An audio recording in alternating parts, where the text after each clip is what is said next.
एक बार रीना के मायके वाले 2-3 दिनों के लिए किसी समारोह की वजह से उसके ससुराल आए हुए थे। मेहमानों की खातिरदारी को लेकर किसी बात पर रीना और उसके पति में झगड़ा होने लगा। धीरे धीरे मामला इतना तूल पकड़ लिया कि पति गुस्से में पत्नी पर हाथ उठाने वाला ही था कि पत्नी ने हाथ का कप उसके ऊपर दे मारा। बात इतनी बिगड़ गई कि कमरे के बाहर खड़े लोग भी ताक झांक करने लगे। जैसे जैसे रात बीती, दूसरे दिन सब कुछ नॉर्मल भी हो जाता, क्योंकि पति पत्नी ने इसे आम झगड़ों की ही तरह लिया। पर रिश्तेदारों और दोनों के परिवार वालों ने मामले को इतना पेचीदा बना दिया कि क्या कहना। बेटी के रिश्तेदारों ने भी बेटी की माँ को यही समझाया, आज तो मारने के लिए हाथ उठाया है, क्या पता कल सही में कोई कांड ना कर दे। बेटे के रिश्तेदार ने भी भड़काने में कोई कसर नहीं छोड़ी।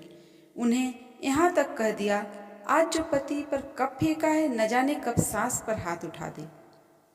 दोनों तरफ से आलोचनाओं की बौछार इस कदर बढ़ गई कि लड़की की माँ उसे अपने साथ लेकर दूसरे दिन चली गई। बेटा भी इस कदर आग बबूला था कि उसने भी उसे रोकने की कोशिश नहीं की। दोनों तरफ की माँओं और रिश्तेदारों ने अपनी हमदर्दी की विस्फोटक चिंगारियां बातों ही बातों में डालते गए और मामला तलाक तक आ पहुंचा। कोर्ट में लड़के ने लड़की के बारे में और लड़की ने लड़के के बारे में कई आपत्तिजनक आरोप लगाए। जब जब मुकदमे की तारीख पड़ती, दोनों पक्ष अपने कुछ खास रिश्तेदार समेत उपस्थित होते। एक दूसरे को दूर से ही देखकर जल बुन जाते।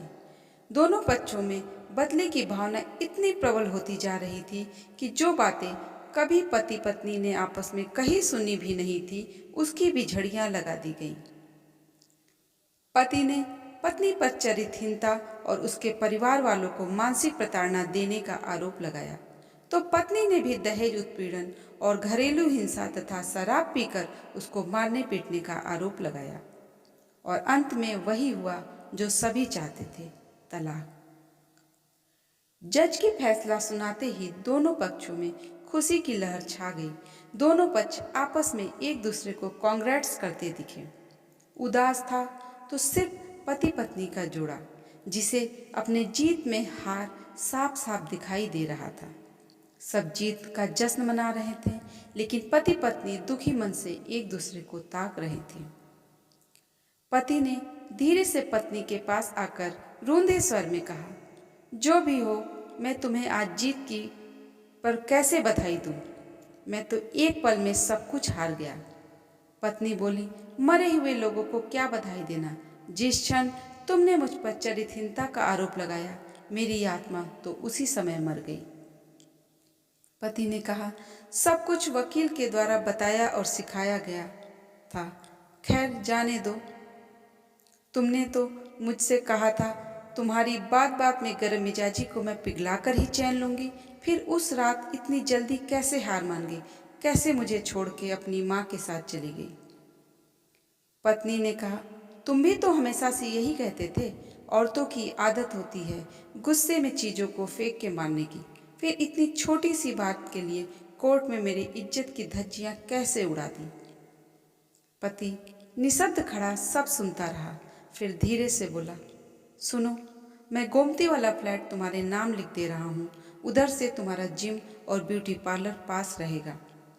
पत्नी ने कहा, नहीं नहीं, तुम्हें अस्थमा की प्रॉब्लम है, उधर ग्रीनिश ज़्यादा है तो वो तुम्हारे हेल्थ के लिए ज़्यादा अच्छा रहेगा।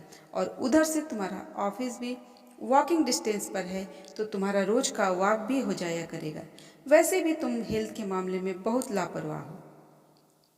पति ने कहा, मुझे कहना तो नहीं चाहिए क्योंकि अब तुम पर मेरा कोई हक नहीं है, फिर भी छोटे कपड़े पहनकर अकेले देर रात तक बाहर मत निकलना, नहीं तो मुझे टेंशन बनी रहेगी। पत्नी ने भी अपनी चिंता जताई। उसने कहा, तुम भी सिगरेट पीना कम कर दो, नहीं तो मुझे भी तुम्हारे स्वास्थ्य की चिंता तो लगी रहेगी। दोस्तों, आपसे निवेदन है, शादी जोड़ने अर्थात शादी करने के लिए बड़े बुजुर्ग की राय सलाह जरूर लें, लेकिन शादी तोड़ने के समय सिर्फ और सिर्फ आप अपनी समझ और सूझबूझ से काम लें, धैर्य से काम लें, रिश्तों को संभलने का पूरा पूरा समय दें। क्योंकि आप दोनों की जो एक दूसरे के लिए पर्सनल फीलिंग्स है, क्लोजनेस है, आपसी दायरा है, कौन सी बात किस मतलब से कही गई है, ये सिर्फ और सिर्फ आप दोनों ही समझ सकते हैं। इसीलिए किसी के कहने में ना आए।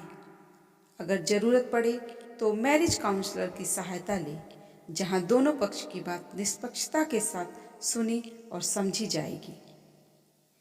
दोस्तों, अगर मेरी ये बात आपको सच्ची और अच्छी लगी हो तो मेरे इस वीडियो को लाइक, शेयर और सब्सक्राइब जरूर करिएगा।